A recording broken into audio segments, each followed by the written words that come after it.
भारतीय शक्ति चेतना पार्टी के स्थापना दिवस पर तेंदुखेड़ा में उमड़ा जन सैलाब। पार्टी की सदस्यता लेने वालों का लगा तांता।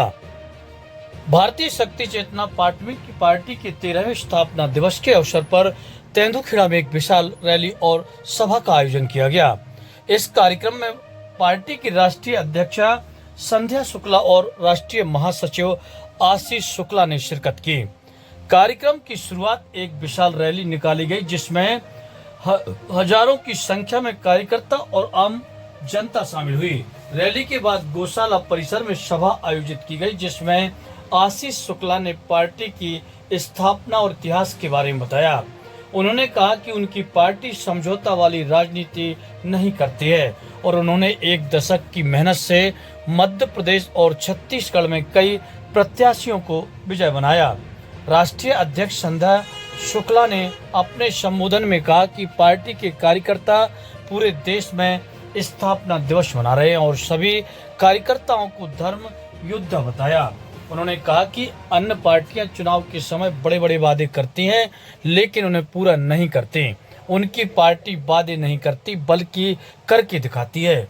उन्होंने यह भी कहा कि उनकी पार्टी का प्रत्येक कार्यकर्ता नशा मुक्त, मांसाहार मुक्त होकर चरित्रवान जीवन जीते हैं और देश की सेवा में लगा हुआ है।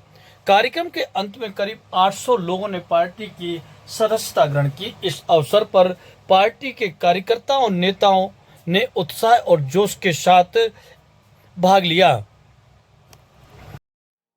तुम बढ़ते चले जाओगे और उन राजनेताओं की रोटियां सिकती चली जाएंगी। देखा करो, सोचा करो, आज यह विचारधारा भारतीय शक्ति चेतना पार्टी की आवश्यकता क्यों पड़ी?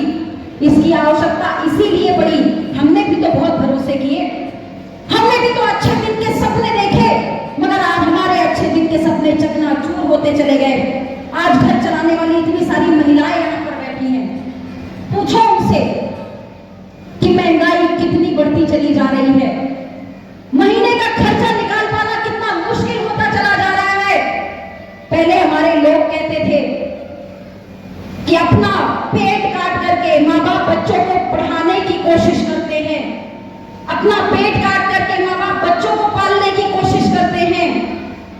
आज तो इन भ्रष्ट राजनेताओं की भ्रष्ट नीतियों का यह कारण हो गया, माँ बाप छोड़ो, हर एक व्यक्ति को अपना पेट काट करके अपने घर चलाने तक की मुश्किल पड़ी हुई है, घर चलाने तक के लाले पड़े हुए हैं।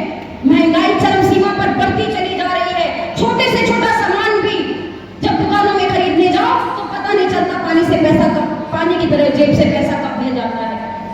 कितना भी जोड़ ऐसे धर्मीय न्यायों को